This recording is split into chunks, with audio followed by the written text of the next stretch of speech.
আমি বৌদির পাশেই দাঁড়িয়ে আছি। প্রথমে ময়দা মাখা করে নিচ্ছি, আর বৌদি অদ্ভুত আচরণ করছে। ছাদ থেকে নামার বৌদিকে একটা ম্যাক্সি দিলাম পরার জন্য। বৌদি বলল, সেদিন ভালোভাবে করনি, আজ ভালো করে করতে হবে। বৌদিকে না জানিয়ে জাম্বুরায় হাত দিতেই বৌদি বুঝতে পারল আমি কি চাচ্ছি, কিন্তু বৌদি আর বাধা দিল না। বন্ধুরা, ভাড়া বাড়িতে আসার পর থেকে বৌদির সাথে যা হলো, যা ভুলা যাবে না। দুদিন হলো শিফট করেছি আমার নতুন ঠিকানায়। না বাড়ি থেকে তাড়িয়ে দেয়নি, এখানে থাকতে হচ্ছে পড়াশোনার জন্য। কলেজের পাশে মেস পাওয়া গিয়েছিল, কিন্তু মেসে থাকলে ছেলেমেয়েরা খারাপ হয়ে যায়, বদ সঙ্গে পড়ে, এই ভেবে বাবা মা মেস দেননি। তবে এখানেও মেসের থেকে ভালোই আছি আমি। বাড়ির 3 তলার একদিকে 2 কামরা ঘর আর অ্যাটাচ বাথরুম। রান্নার ব্যবস্থা নেই, তাই পাশের পাইস হোটেল খাবার নিয়ে নিই। দিব্যি ব্যবস্থা, মানিয়ে নিতে কোনো অসুবিধাই হয়নি। বাড়ির মালিক অনির্বান্দা ডাক্তার, যথেষ্ট হেল্পফুল। এর মধ্যে যতবার দেখা হয়েছে প্রত্যেকবার কুশল জিজ্ঞাসা করেছে। যাই হোক, নতুন জায়গা শুয়ে বসে কাটাবো না বলে জিন্সের উপর কুর্তাটা চাপালাম বেরোবো বলে। উদ্দেশ্য জায়গাটা একটু ঘুরে দেখা। দরজাটা লক করে নিচে নামছি, এমন সময় দোতলার কাছে সিঁড়িতে পায়ের শব্দ পেলাম। বৌদি মানে অনির্বাণবার স্ত্রীও দরজা লক করছে। আমাকে দেখেই পরিচিত কায়দায় হালকা হেসে জিজ্ঞাসা করল, বেরোচ্ছ নাকি? ভদ্রতাসূচক হেসে আমি বললাম, হ্যাঁ বেরোচ্ছি একটু, পড়া শুরু হয়নি এখনো, যাই এদিক ওদিক ঘুরে আসি। তুমিও বেরোচ্ছ? বলল, হ্যাঁ কয়েকটা শপিং বাকি আছে, করে নিয়ে আসি। আমি বললাম, ইফ ইউ ডোন্ট মাইন্ড আমি কি আসতে পারি তোমার সাথে? আমার কাজ নেই তেমন, ফ্রি আছি। বৌদি বলল, বাবা মাইন্ড করবে কেন, চলো কোনো ব্যাপার না, বরং একটু সময় কাটানো যাবে তোমার সাথে। বেরোলাম বৌদির সাথে। বৌদি টোটো নিচ্ছিল। আমি বললাম, খুব দূর না হলে হেঁটেই চলো না, সময় বেশি পাওয়া যাবে। ফুটপাত ধরে পাশাপাশি হাঁটছি আমরা, টুকটাক কথাবার্তা চলছে। সত্যি বলতে কি, বৌদিকে পাশে নিয়ে হাঁটতে আমার খুব ইচ্ছা করছিল। গোলগাল, সুশ্রী, ফর্সা মুখে হালকা মেকআপ, স্বাস্থ্য ভালো, লম্বায় আমার থেকে প্রায় 4 ইঞ্চি ছোট। সব থেকে আকর্ষণীয় হল বৌদির চলাফেরা আর পোশাক আশাক। মেরুন কালারের শাড়িতে বৌদিকে দারুণ লাগছিল। এরকম বৌদি পেলে কে না সঙ্গে যেতে চায়। ভিড় ফুটপাথে বৌদির পাশাপাশি হাঁকছিলাম আমরা। হঠাৎ ফিসফিস করে বলল, লোকের বউয়ের দিকে এত নজর কেন? আমি বৌদির দিকে তাকালাম। অন্যদিকে মুখ ঘুরিয়ে মুচকি মুচকি হাসছে, আর চোখে একবার দেখে নিল আমাকে। আমরা প্রথমে একটা মলে ঢুকলাম। বৌদি কয়েকটা মাসকাবাড়ি বাজার করল। আমি ঘুরে ঘুরে দেখছিলাম, যদিও অন্যান্য জিনিসের থেকে বৌদিকেই বেশি দেখছিলাম। পেছন থেকে খেয়াল করলাম মলের অনেকেই বারবার তাকাচ্ছিল বৌদির দিকে। এমনকি বিল দেওয়ার সময় কাউন্টারেও দেখলাম ছেলেটা আর চোখে বৌদিকে দেখছে। সেখান থেকে আমরা একটা কফি শপে গেলাম। কোনার দিকে একটা টেবিলে বসে 2টো কফি আর স্ন্যাক্স অর্ডার দিলাম আমরা।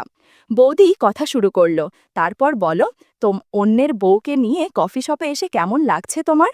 আমি হেসে বললাম, তুমি শুধু অন্যের বউ করছো কেন? বৌদিও কপট রাগ দেখিয়ে বলল, আমি অন্যের বউ না তো কি তোমার বউ নাকি? আমি বললাম, তোমার ইচ্ছে হলে হতেই পারো, আমার কোনো আপত্তি নেই। বৌদি আমার কথা শুনে হাসছে। কফি শেষ করে উঠলাম আমরা। বিলটা আমি পে করলাম।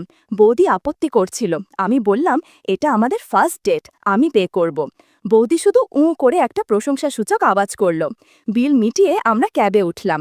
ক্যাবে আমি আর বৌদি পাশাপাশি বসেছি। বেশি দূর যাব না, রাস্তায় জ্যাম না থাকলে 2-3 মিনিট লাগবে পৌঁছতে। ক্যাবের ভেতরটা অন্ধকার, সরকারি লাইটের আলো পৌঁছচ্ছে না ক্যাবের কাছের জানালা ভেদ করে। এর মধ্যে আমার মাথায় একটা দুষ্টু বুদ্ধি এলো। বৌদির পাশে গিয়ে বসলাম। বৌদি অবাক হয়ে তাকালো আমার দিকে। বোধহয় এতটাও আশা করেনি আমার থেকে। আস্তে করে আঁচল ঠিক করার ভান করে একটু সরে বসল। আমি দমলাম না, আবার বৌদির কাছে গিয়ে বসলাম। লক্ষ্য করলাম বৌদি 2টো জাম্বুরা নিয়ে এসেছে। বৌদিকে না জানিয়ে জাম্বুরায় হাত দিতেই বৌদি বুঝতে পারল আমি জাম্বুরা ফল খেতে চাচ্ছি, কিন্তু বৌদি আর বাধা দিল না। জাম্বুরাগুলো অনেক সাবধানে রেখেছে বৌদি। এদিকে মাঝবয়সী ক্যাব ড্রাইভার নিজের মতো গাড়ি চালাচ্ছে, ওর এদিকে কোনো ভ্রুক্ষেপ নেই। আমি ব্যাগ থেকে ভালো করে জাম্বুরা বের করতে যাব, এমন সময় ড্রাইভার গাড়ি থামিয়ে বলল, চলে এসেছি। মেজাজটা বিগড়ে গেল। কত কষ্ট করে হুকটা খুলে ব্যাগে হাত দিয়েছি, আর 20 সেকেন্ড পেলেই একটা জাম্বুরা বের করেই ফেলতাম। ভীষণ রাগ হচ্ছে ড্রাইভারের ওপর। মনে মনে 5টা কথা শুনিয়ে নেমে এলাম ক্যাব থেকে। ক্যাব চলে গেল ভাড়া নিয়ে। সামনে দিয়ে ফিক ফিক করে হাসতে হাসতে বৌদি এগিয়ে গেল। আসলে বৌদিও বুঝতে পেরেছে, আর একটু সময় পেলেই আমি কবজা করতে পারতাম জাম্বুরা দুটো, আর পারিনি বলেই এখন পরাজয়ের পরিহাস। কি আর করা, এগিয়ে গেলাম বৌদির পেছন পেছন। আমার রুম দোতলায়, বৌদির ৩ তলায়। দোতলার সিঁড়ি থেকে প্যাসেজ দিয়ে আমি আমার রুমে ঢুকতে এমন সময় হাত নাড়িয়ে বৌদি ডাকলো আমাকে। বলল, এই, তোমার নামটাই তো জানা হলো না। হেসে বললাম, সোহম। আর তোমার? বৌদি বলল, অর্পিতা। তুমি না হয় অর্পি বৌদি বলেই ডেকো। বলেই সিনেমার মতো মুখ ঘুরিয়ে চলে গেল ঘরের দিকে। আমিও ঘরে ঢুকে জামাকাপড় পাল্টে নিলাম। ৮টা বাজে, একটু পরে খাবার খেতে যাব পাশের হোটেলে। হাতে এখনও ঘণ্টাখানেক ফাঁকা সময়। বিছানায় বসে মোবাইলটা হাতে নিয়ে ফেসবুক খুললাম। দেখি বৌদি ফ্রেন্ড রিকোয়েস্ট পাঠিয়েছে।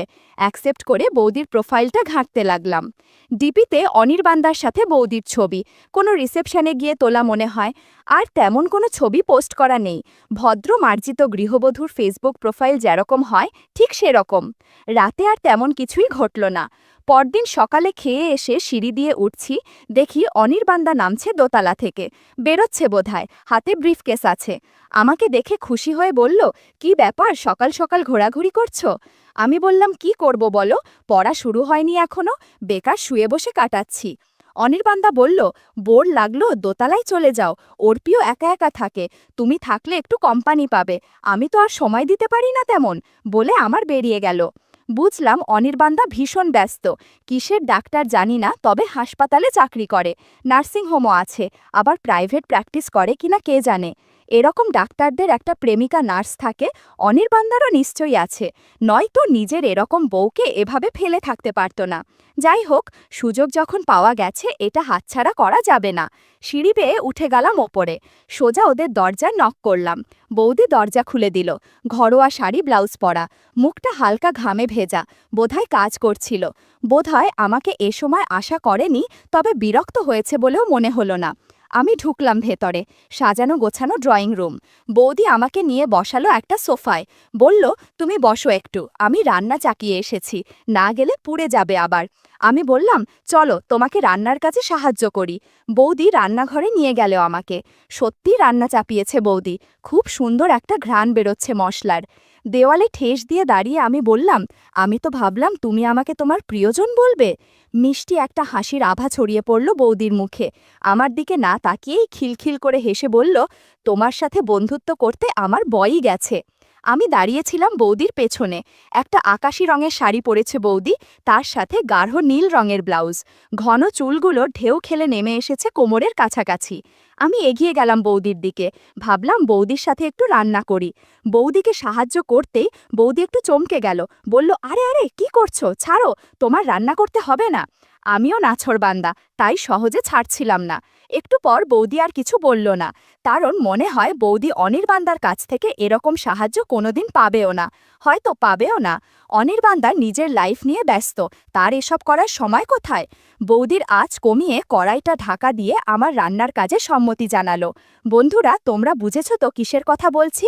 আমি আস্তে আস্তে রান্না করছি, আর বৌদি এনজয় করছে, কেননা কালকের অর্ধেক ফালে রাখা কাজটা আজকে সম্পূর্ণ করতে হবে আমাকে। প্রথমে ময়দা মাখা করে আমি এবার পরের মাংস কষানোর জন্য রেডি হলাম। এমন সময় বৌদির আচরণে কিছুটা অবাক হলাম। সাধারণত মেয়েরা সাহসী ছেলে পছন্দ করে, তাই যে কোনো বিষয়ে বাধা দেয়, বৌদিও নিশ্চয়ই ব্যতিক্রম নয়। বৌদি আমাকে বলল, এখন কোনো দুষ্টুমি না, আমি রান্না শেষ করি আগে। রান্না শেষ হলে তুমি তোমার মতো মাংস কষিয়ে নিও। এরপর বৌদি ঘুরে গিয়ে খুন্তি দিয়ে তরকারি নাড়তে লাগল। বৌদির কাপড় একটু অগোছালো হয়ে আছে। বৌদির রান্না শেষ করে কাজ সারতে সারতে আরও মিনিট 15 লাগল। কাজ সেরি বৌদি বলল, অনেক তো হলো, এবার মাংস কষাও, দেখি কত দক্ষ তুমি। এরপর আমি ধীরে ধীরে মাংস কষিয়ে নিলাম। কষানো মাংসের স্বাদ খুব ভালো লাগে। বন্ধুরা, তোমরা বুঝেছ তো কি বলতে চাচ্ছি? ঘণ্টাখানেক পর আমার রান্না শেষ হলো। বেশ ক্লান্ত লাগছিল। হঠাৎ চোখ পড়ল ঘড়ির দিকে। এ বাবা, এত বেজে গেল কখন? প্রায় দুপুরের খাবার সময় হয়ে এসেছে, অথচ আমার স্নান টান কিছুই হয়নি। এবার তো উঠতে হবে। বৌদির দিকে তাকালাম, বৌদিও খেয়াল করেছে সময়টা।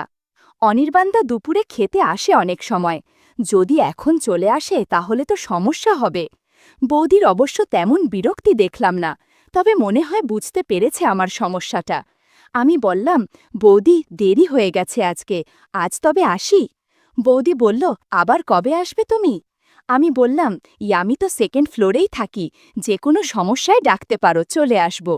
এরপর আমি সিঁড়ি দিয়ে নেমে আস্তে আস্তে পেছনে তাকালাম একবার। বৌদি বলল, আবার যখন রান্না করতে আসবে তখন খুন্তি দিয়ে ভালো করে ডাল নাড়বে, তাহলে সুস্বাদু হবে। আমি একবার মুচকি হেসে আমার ঘরে ফিরে এলাম। আমি আমার বাথরুমে ঢুকে শাওয়ারটা ছেড়ে দিলাম। শাওয়ারের নিচে দাঁড়িয়ে রান্না কথা ভাবছিলাম আর নিজের ওপর রাগ হচ্ছিল, কেননা এত তাড়াতাড়ি রান্না শেষ করা ঠিক হয়নি। একটু পর স্নান করে বেরিয়ে নিচে নামছি, বুঝলাম অনির্বাণদা ফিরেছে। ভাগ্যিস চলে এসেছিলাম। সেদিন বিকেলে ছাদে পায়চারি করছি। আমার ঘরের একপাশে ছাদ। আমার ঘরটাকে চিলেকোঠা বলা যায়, তবে অ্যাটাচ বাথরুম আছে। পাশে রেলিং ঘেরা খোলা ছাদ। অনেকের ছাদে গাছ লাগানোর শখ থাকে, এদের সেটা নেই। ভাবছি দুটো চন্দ্রমল্লিকার চারা এনে লাগাবো কিনা, তখন সিঁড়িতে পায়ের শব্দ পেলাম। পাতলা শব্দ, যেন পা টিপে টিপে আসছে। আমি অবশ্য শুনতে পেলাম। বাড়িতে দাদা বৌদি ছাড়া কেউ থাকে না, এটা অনির্বাণদার বাইরে থাকার সময়, আর নিশ্চয় দাদা পা টিপে টিপে আওয়াজ না করে আসবে না, সুতরাং এটা বৌদি। আমি সিঁড়ির দিকে পিঠ দিয়ে দাঁড়িয়েছিলাম, তাই না ঘুরে কে আসছে দেখাটা আমার সম্ভব নয়। আমি মুখ ঘোরাইনি অবশ্য, ভাবখানা এমন কেউ আসছে টেরই পাইনি। হঠাৎ পেছন থেকে দুখানা হাত এসে আমার চোখ বন্ধ করে দিল। কে কে করে আমি লাফিয়ে উঠলাম। পেছন থেকে খিলখিল করে হেসে উঠল বৌদি। আমি এতক্ষণে বৌদিকে দেখলাম, সেই চিরাচরিত শাড়ি ব্লাউজ পরনে, চুলটা যত্ন করে আঁচড়ানো, টিপটা ছোট করে পড়েছে বলে বয়সটা কম লাগছে। আচ্ছা, বৌদির বয়স কত হবে? দেখে 25 কি 26 মনে হয়, আসলে কত কে জানে। সকালের ঘটনার পর বৌদির সাথে আমার সম্পর্কটা অনেকটা ক্লোজ হয়ে গেছে। এই পড়ন্ত বিকেলে ছাদে বৌদির সাথে কথা বলে ভালোই লাগছিল। পাশেই আমার রুম, চাইলে রুমে গিয়েই আমরা নিজেদের ব্যক্তিগত সময়গুলো কাটাতে পারি, কিন্তু এরকম খোলা ছাদে আমার একটা রোমান্স লাগছিল। আশেপাশের ছাদগুলো ফাঁকা, কোনো লোক নেই। তরুণ প্রজন্ম এখন মোবাইলে আর ল্যাপটপে ব্যস্ত, সেই সুযোগে সবার সামনে লুকিয়ে গল্প করা ভালোই লাগছে। হালকা হাওয়ায় বৌদির চুলগুলো এলোমেলো হয়ে যাচ্ছিল। সূর্যাস্তের শেষ রংটা ছড়িয়ে পড়ছিল বৌদির গালে। অসম্ভব সুন্দরী লাগছিল বৌদিকে, চোখ ফেরাতে পেয়েছিলাম না আমি। বৌদিও বুঝতে পারছিল ব্যাপারটা, তাই বৌদিও অদ্ভুত দৃষ্টিতে তাকিয়েছিল আমার দিকে। বৌদি বলল, তোমার জন্য দুটো পেয়ারা এনেছি, খাবে নাকি? আমি বললাম, কেনই নয়। আমি ব্যাগ থেকে দুটো পেয়ারা নিয়ে খেতে শুরু করলাম। বৌদি বলল, না না, এখানে খেও না, কেউ যদি দেখতে পায় তাহলে সমস্যা হবে। আমি বললাম, তোমার ওসব নিয়ে কিচ্ছু চিন্তা করতে হবে না, আমি আছি তো। আমি বৌদির কোনো কথাই শুনলাম না, খোলা ছাদেই পেয়ারা খাচ্ছিলাম। বন্ধুরা, তোমরা বুঝেছ তো কি বলতে চাচ্ছি? হঠাৎ লক্ষ্য করলাম, কয়েকটা বাড়ির পরে একটা বাড়ির ছাদে একজন বৃদ্ধা মহিলা সবে ছাদে উঠেছেন। আমাদের উনি দেখেননি এখনো। আমি চোখের ইশারায় বৌদিকে দেখালাম সেটা। ওনাকে দেখা মাত্রই বৌদি একটু অস্বস্তিতে পড়ে গেল। কোনো রকমে বৌদি নিজেকে গুছিয়ে নিচে নেমে গেল, কথাও বলল না কোনো। বুঝলাম ভীষণ লজ্জা পেয়েছে বৌদি। ভাবলাম, না, এতটা রিস্ক নেওয়া আমারও ঠিক হয়নি। আমিও নিচে নেমে দেখলাম বৌদির শাড়ি কিছুটা নষ্ট হয়ে গিয়েছে, তড়িঘড়ি করে নামতে গিয়ে। বৌদি বলল, একটা কাজ করো, আমি ছেঁড়া শাড়িটা রেখে দিচ্ছি, তুমি আলমারি থেকে আমাকে একটা নতুন কাপড় দাও। আমি অনেক খোঁজাখুঁজি করে বৌদিকে বললাম, এখানে শাড়ি নেই, শুধু একটা ম্যাক্সি আছে। বৌদি বলল, দাও, ওটাই পরে নিই। এরপর বৌদি ম্যাক্সিটা নিয়ে বাথরুমে চলে গেল। এদিকে আমি অপেক্ষা করছি কখন বৌদি আসবে। একটু পরে দেখলাম বৌদি বেরিয়েছে। এই প্রথম বৌদিকে ম্যাক্সিতে দেখছি। ঢিলে ঢালা, বেশ হালকা রঙের ম্যাক্সি। বৌদিকে বললাম, চলো আজকে আবার রান্না করা যাক। যেমন কথা তেমন কাজ। আমি আর বৌদি মিলে রান্নাঘরে ঢুকে রান্না শুরু করলাম। পেয়ারা খাচ্ছিলাম আর বৌদি খুন্তি দিয়ে ডাল নাড়ছিল। রান্না বান্না শেষে বৌদি বলল, সোহম, তোমার রান্নার স্বাদ কখনো ভোলা যাবে না।